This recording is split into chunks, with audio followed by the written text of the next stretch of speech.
The Hindu editorial, 27th August 2021. Risk and rewards. The asset monetization push needs careful calibration to evade future hazards. खतरे क्या हैं और हमें फायदे क्या हैं? रिवार्ड होता है हमारी मेहनत का जो फल होता है। एसेट को मोनेटाइज करना यानी कि उसको मनी में परिवर्तित करना, उसके लिए जो जोर दिया जा रहा है, पुश दिया जा रहा है, उसको केयरफुली कैलिब्रेट करने की ज़रूरत है। यानी कि उसको बार-बार एडजस्ट करने की ज़रूरत है, जिससे कि फ्यूचर में आने वाले जो जो खतरे हैं, उसको हम हटा सकें। Following through on the budget's plan to monetize public assets in order to fund fresh capital expenditure on infrastructure,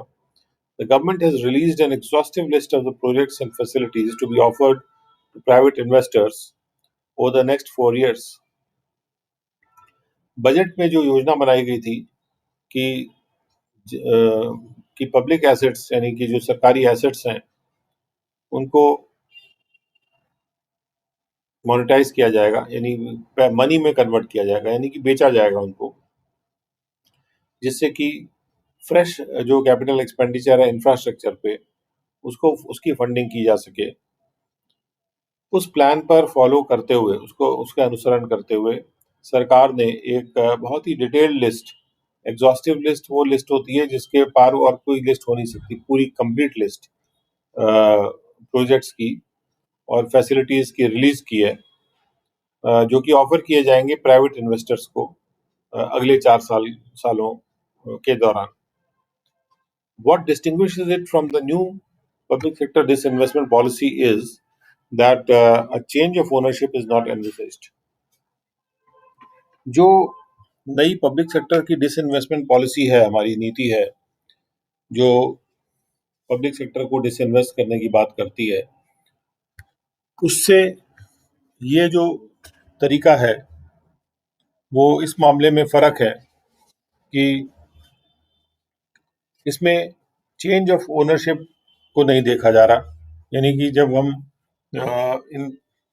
इसमें जो एसेट्स को मोनेटाइज करेंगे तो ओनरशिप नहीं बदलेगी। The government estimates these assets, airports, coal mines, highway stretches, even urban tracts, stadia and hotels to fetch around 5.96 lakh crore through structured leasing and securitization transactions. So government ने ये अनुमान लगाया है कि ये जो एसेट्स हैं, यानी जैसे कि एयरपोर्ट है, कोल की माइंस हैं, हाईवे के स्ट्रेचेस यानी कि जहाँ हाईवे बनी है वो फैली हुई जो जमीन होती है जहाँ हाईवे बना हुआ है, हाईवे के इर्द गिर्द भी हो सकता है, और जो अर्बन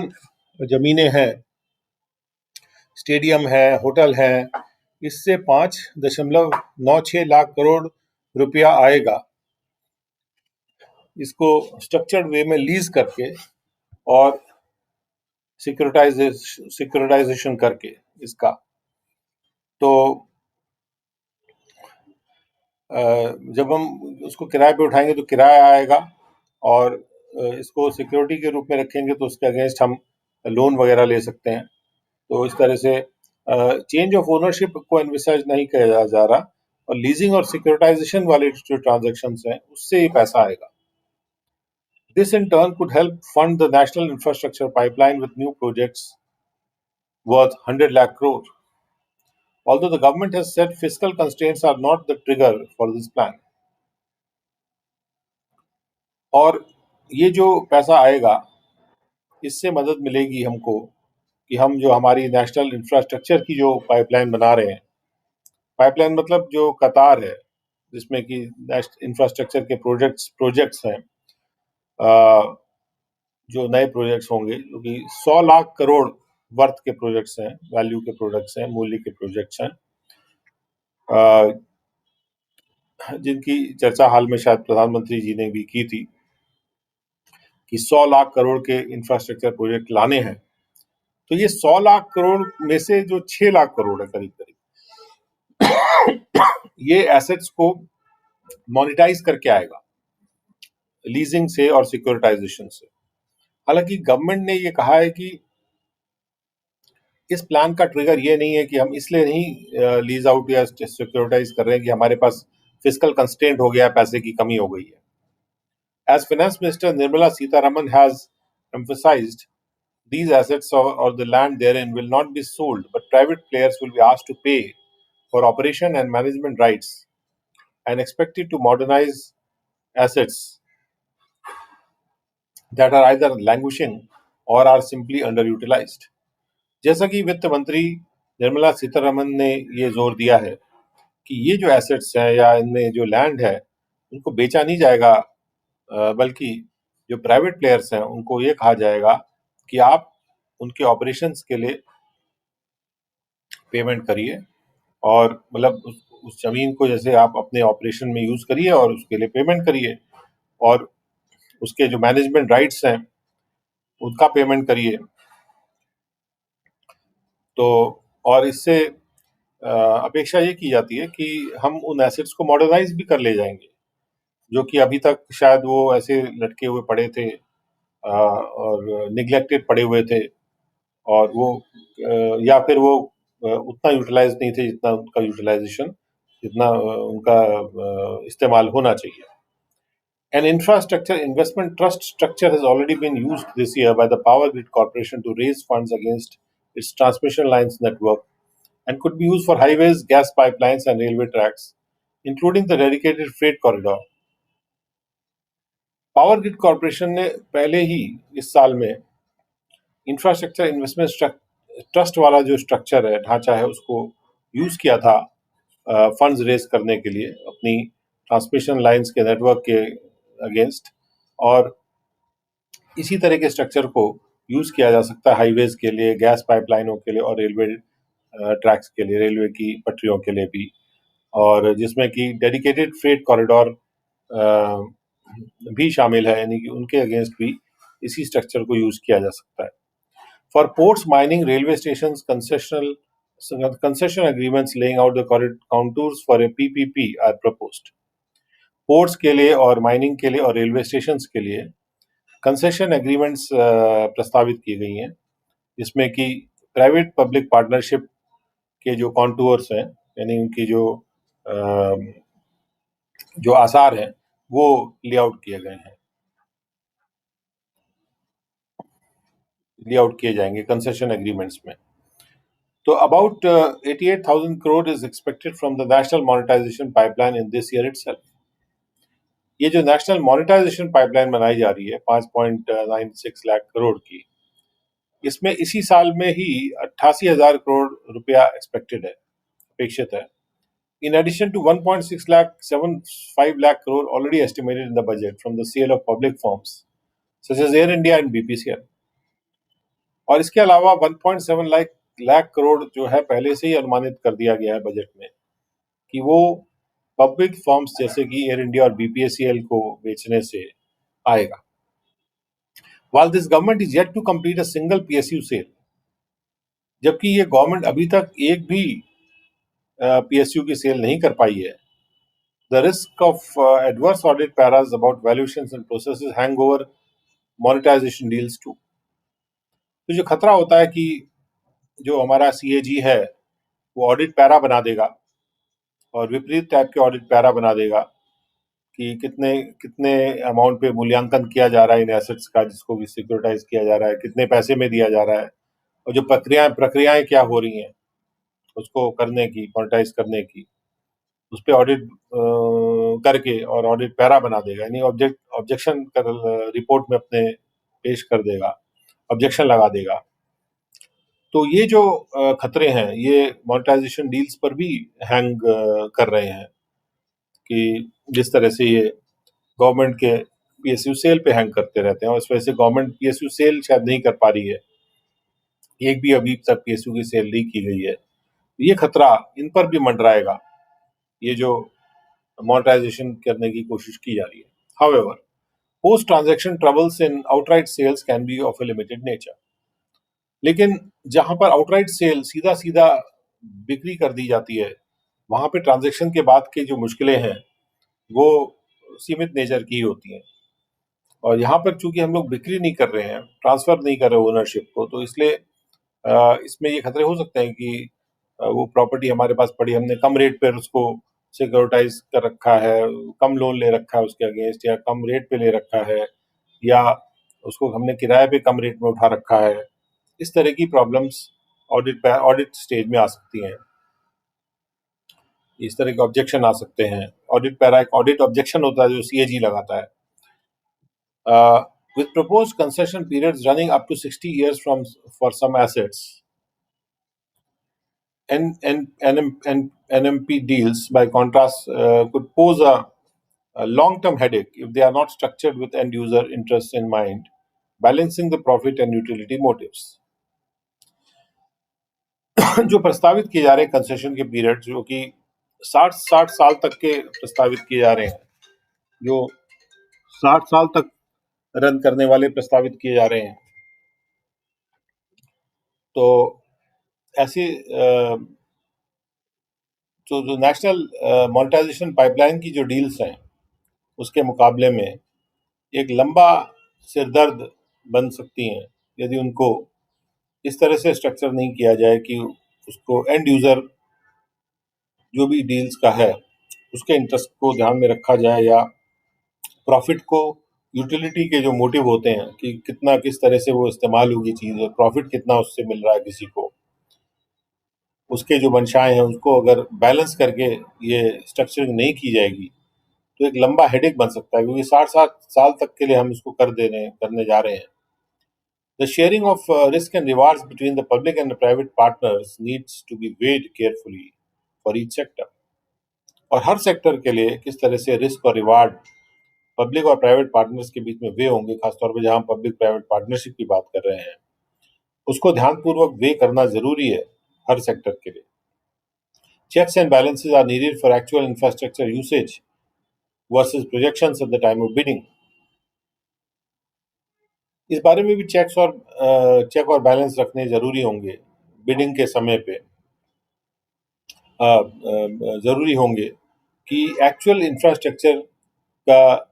जो है यूसेज क्या होगा, कि जिसको हम किराए पे चढ़ाने जा रहे हैं, और जब जो प्रोजेक्शन किया जा रहा है बिडिंग के टाइम पे कि हम इस तरह से यूज करेंगे, और बाद में आदमी उसको यूज ना करे अगर एक्चुअली, उस बारे में चेक और बैलेंस रखना पड़ेगा जब हम उसको किराए पे उठाएंगे, कि भाई क्योंकि हम यूटिलाइजेशन की बात कर रहे हैं। अगर कोई व्यक्ति उसको किराए पे ले लेता है और कहीं किसी और चीज में यूटिलाइज करने लगता है, या उस हद तक यूटिलाइज नहीं करता जितना उसको यूटिलाइज करना चाहिए, तो यूटिलाइजेशन का गोल पूरा नहीं होता है। तो इसलिए जब भी बिडिंग होगी तो उसमें ये चेक एंड बैलेंस रखना जरूरी होगा, जिससे एक्चुअल इंफ्रास्ट्रक्चर का यूसेज हो, जो प्रोजेक्ट किया जा रहा है बिडिंग के टाइम पे, जो बिड कर रहा है उसके द्वारा, या जो भी बिडिंग के रूल्स एंड रेगुलेशंस हैं उसके द्वारा जो जो प्रोजेक्शन किया जा रहा है उसके मुकाबले में एक्चुअल यूटिलाइजेशन पे होना चाहिए। इस मामले में चेक और बैलेंस रखने जरूरी होंगे। If the government had implemented its 2014 budget promise to set up an apex body to devise new PPP models learning from past mistakes, India's institutional capacity for the NMP would have been more mature by now. यदि सरकार अपनी 2014 की budget की जो वायदा है था उसको इम्प्लीमेंट कर देती, कि उन्होंने जो वायदा किया था कि वो एक एपेक्स बॉडी बनाएंगे, सबसे टॉप की बॉडी बनाएंगे, जो कि नए प्राइवेट पार्टनरशिप के प्रपोजल के मॉडल तैयार करेगी, पिछली मिस्टेक्स को ध्यान में रखते हुए, उससे सीखते हुए। तो अगर ऐसा कर दिया जाता तो भारत की जो संस्थागत कैपेसिटी है, जो वो एनएमपी बनाने के लिए, वो काफी हद तक मैच्योर हो गई होती। Just like this, investment deals during a downturn could crowd out new investments and risk the tag of fire sales. Revenue projections for PPP assets could be deflated now, leading to lower bids, followed by supernormal gains for the operator in the future. ठीक उसी प्रकार से जैसे कि जब down turn आता है economy में, उस वक्त जो डिसइन्वेस्टमेंट की डील्स होती हैं वो नए इन्वेस्टमेंट को क्राउड आउट कर देती हैं, यानी कि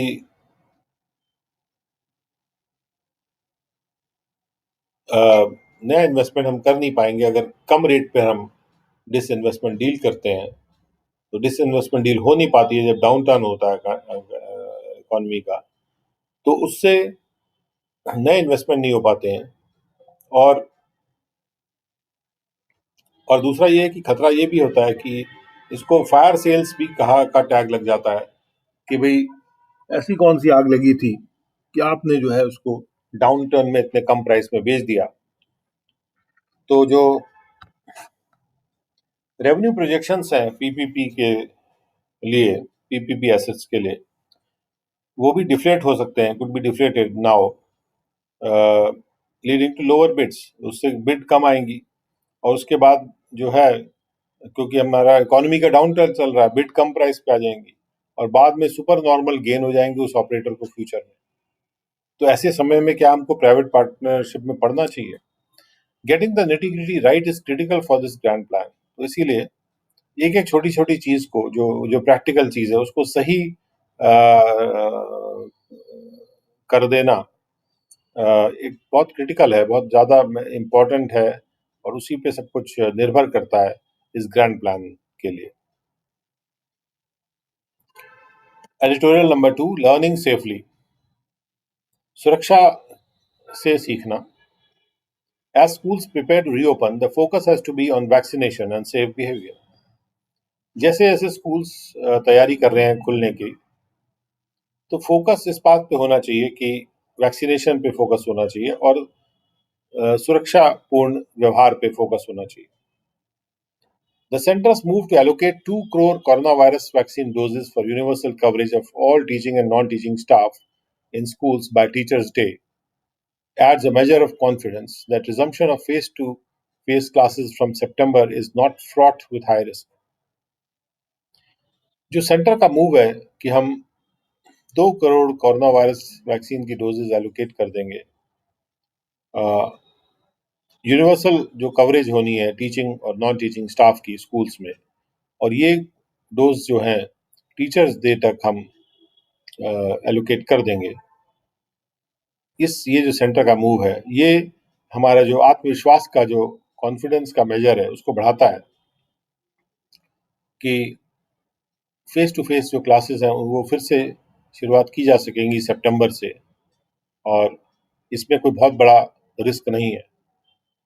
Several states are preparing to reopen schools, mostly for class 9 and higher next month. कई स्कूल ऐसे हैं जो कि प्लान कर रहे हैं, तैयारी कर रहे हैं स्कूल्स को फिर से खोलने की, और ज़्यादातर वो क्लास 9 और हायर क्लासेस के लिए कर रहे हैं अगले महीने से। Some, including Haryana, Telangana, and Gujarat, have announced that they will allow offline classes even for younger children. और कुछ स्कूल्स जो कि जिसमें कि हरियाणा, तेलंगाना, कुछ स्टेट्स जैसे हरियाणा, इसमें शामिल है हरियाणा, तेलंगाना और गुजरात, उन्होंने ये घोषणा कर दी है कि वो ऑफलाइन क्लासेस अलाउ करेंगे और छोटे बच्चों के लिए भी, यानी क्लास 9 से और छोटी क्लासेस के लिए भी ऑफलाइन क्लासेस अलाउ करेंगे। Amidst fears of a third wave of the pandemic, epidemiologists, academicians, and policymakers have been wrestling with the question of a low risk trade off, balancing protection from the virus with some bridging of the learning deficit caused by prolonged school closures that are crippling future prospects of millions of children. जो जो डर है third wave के बारे में, pandemic की, उनके बीच में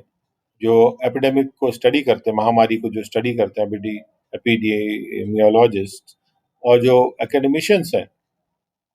यानी जो पढ़ाई वगैरह करवाते हैं, और जो हमारे नीति बनाने वाले लोग हैं, वो इस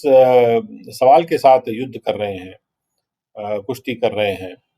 कि कैसे कम रिस्क के साथ, कम खतरे के साथ फायदा लिया जाए, जिसमें वायरस से प्रोटेक्शन को बैलेंस किया जाए, और और एक जो लर्निंग की जो कमी आ गई है उसके साथ उसको ब्रिज किया जाए, यानी कि जोड़ा जाए, कि जो लर्निंग की जो कमी आ गई है वो लंबे समय के लिए जो स्कूल के बंद होने से जो लर्निंग की कमी आ गई है, और जिससे कि हमारा फ्यूचर के जो प्रॉस्पेक्ट्स हैं, मिलियंस ऑफ बच्चों के, करोड़ों बच्चों के जो प्रॉस्पेक्ट्स हैं, वो क्रिपल हो जा रहे हैं और उनका जो फ्यूचर है वो अपंग हो जा रहा है. So it is encouraging that half of the 97 lakh teachers in the country have already been immunized by official estimates, making it feasible to reach the rest by September 5. ये एनकरेजिंग बात है, प्रोत्साहित करने वाली बात है कि 97 लाख टीचर में से जो आधे टीचर्स हैं देश में, उनको पहले ही टीका लग चुका है, लग गया रहा है और ये ऑफिशियल अनुमान है. और इससे ये संभव हो सकता है कि हम बाकियों को सितंबर 5 तक इम्यूनाइज कर दें. The risk of infection to children in schools remains, however, and must be addressed with utmost seriousness. फिर भी इन्फेक्शन का जो खतरा है बच्चों के लिए स्कूलों में फिर भी बना रहता है, और लेकिन बहरहाल इसको संबोधित किया जाना चाहिए बहुत ज़्यादा सीरियसनेस के साथ, particularly with fast transmitting virus variants present in all states. खासतौर पे जैसे तेजी से ट्रांसमिट होने वाला जो वायरस का वेरिएंट है ये मौजूद है हर स्टेट, सारी स्टेट्स में. This calls for a coherent response that incorporates the best learnings from epidemiology and decentralizes the decision making to the districts based on local circumstances. ये मांग कर रहा है कि हमारा जो जो रिस्पॉन्स होना चाहिए, जो प्रतिक्रिया होनी चाहिए वो कोहेरेंट होनी चाहिए, यानी सोच समझ के की जाने वाली होनी चाहिए, जो शामिल करेगी जो बेस्ट हमने सीखा है एपिडेमियोलॉजी से, और जो डिसीजन मेकिंग को विकेंद्रीकरण करेगी डिस्ट्रिक्ट्स पे की ओर, और आधारित इस पे आधारित होकर कि हमारे जो स्थानीय परिस्थितियां क्या है उस पे उसको आधार बना के विकेंद्रीकरण करेगी डिसीजन मेकिंग का. It is, of course, a step forward that a vaccine, the three-dose Zycovid-D, has been approved for the 12 to 18 age group, but this is to be administered only from October. निश्चित रूप से ये बात जो है काफी प्रोत्साहित करने वाली है कि एक स्टेप फॉरवर्ड है, एक आगे बढ़ने वाला स्टेप है, जिसकी एक वैक्सीन है, जिसको 3 डोज वाली वैक्सीन है, जाइलस कैडिला कंपनी के द्वारा बनाई गई कोविड वैक्सीन जो है उसको 12 से 18 के एज ग्रुप के लिए अनुमोदित कर दिया गया है, लेकिन इसको एडमिनिस्टर किया जाना है केवल अक्टूबर से. The reversion to physical classes will therefore have to be carefully calibrated. तो फिजिकल क्लासेस की ओर जो उल्टा रास्ता है उसको बड़े ध्यानपूर्वक कैलकुलेट करके आगे बढ़ना होगा. Vaccination of children over 12 years of age has been allowed in some countries. 12 साल से ऊपर के बच्चों का वैक्सीनेशन कुछ कंट्रीज में अलाउ कर दिया गया है, but the pandemic course has remain unpredictable. लेकिन जो इस महामारी का जो रास्ता है ये अनप्रेडिक्टेबल रहा है, इसके बारे में अनुमान नहीं लगाया जा सकता. In Israel, one of the most vaccinated countries with an estimated 78% coverage of over 12 population, the Delta variant swiftly caused a spike in infections as distancing norms, the mask mandate, and the travel bans were eliminated. Israel में, जो कि ज़्यादातर देशों में से सबसे ज़्यादा vaccinated देश है, जिसमें कि अनुमानित रूप से 78% कवरेज हो चुका है 12 साल से ऊपर की पॉपुलेशन का, वहां पर डेल्टा वेरिएंट जो था उसने बहुत तेजी के साथ एक ऊंचाई हासिल की, बढ़त की इन्फेक्शंस में. जैसे जैसे डिस्टेंसिंग के जो नियम हैं और जो दूरी के नियम हैं और जो मास्क के ऑर्डर्स हैं मास्किंग करने के, और जो ट्रैवल बैन है उनको एलिमिनेट किया गया था. In one instance, an entire class of students was infected by one unvaccinated child who had been on vacation. एक उदाहरण तो ऐसा था जिसमें कि एक पूरी क्लास स्टूडेंट्स की इन्फेक्ट हो गई, संक्रमित हो गई, एक ऐसे बच्चे से जिसने वैक्सीन नहीं ली थी, जो कि वेकेशन पर रहा था. This cautionary tale serves to emphasize the importance of priority vaccination of children. ये जो सतर्कतापूर्ण कहानी है ये जोर दे रही है उस जरूरत पे, इम्पोर्टेंस पे कि बच्चों का प्राथमिकता से वैक्सीनेशन होना चाहिए, starting with those who may have other health condition, उनसे स्टार्ट करते हुए जो कि जिनके दूसरे स्वास्थ्य के कंडीशंस हो सकते हैं. मेंटेनिंग सेफ्टी प्रोटोकॉल्स, और सेफ्टी के जो नियम है, रूल्स हैं, जो प्रैक्टिसेस हैं, वो प्रोटोकॉल्स यानी स्टैंडर्ड प्रैक्टिसेस जो हैं वो फॉलो किए जाएं, और and adopting low-cost non-pharmaceutical interventions such as good classroom ventilation, और ये अपना इस तरह के जो हस्तक्षेप को अपना के जो कि दवाइयों से परे होते हैं, जैसे कि क्लासरूम में अच्छा वेंटिलेशन हो और ओपन एयर इंस्ट्रक्शन यानी कि खुले में पढ़ाई की जाए जहाँ पर भी संभव हो, wherever feasible. Credentialed studies in the US indicate that these are effective measures and along with vaccination. US में जो अच्छे स्तर की जो स्टडीज़ हैं वो इंडिकेट कर रही हैं कि ये असरदार तरीके हो सकते हैं वैक्सीनेशन के अलावा, वैक्सीनेशन के साथ साथ. It is vitally important for the center to share information on the school reopening experience with all states and issue alerts in real time to enable decision making. ये बहुत इम्पॉर्टेंट है, vitally important है, मतलब ये जीवन दायी importance वाली चीज़ है कि सेंटर इंफॉर्मेशन को शेयर करे इन स्कूल के रीओपनिंग के एक्सपीरियंस के बारे में, अनुभव के बारे में हर स्टेट के साथ, और अलर्ट्स को इशू करे रियल टाइम में, जिससे कि डिसीजन मेकिंग संभव हो सके, निर्णय समय से लिए जा सके. An empirical approach will also enable organizations such as the National Institute of Disaster Management collate useful insights. Empirical approach यानी प्रयोगात्मक अप्रोच, जहाँ डेटा इकट्ठा किया जाता है और डेटा एनालाइज किया जाता है. इस तरह की जो प्रैक्टिकल अप्रोच है, जो जिसमें प्रयोग करना शामिल है, ये भी संस्थानों को, संगठनों को एनेबल करेगी कि जैसे कि ऐसे संगठनों को जो जैसे कि national institute of disaster management है, कि वो जो जो फायदेमंद हमको नॉलेज मिल रही है, इंसाइट मिल रही है, उसको आपस में कोलेट करें, आपस में मिलान करके एनालाइज करें,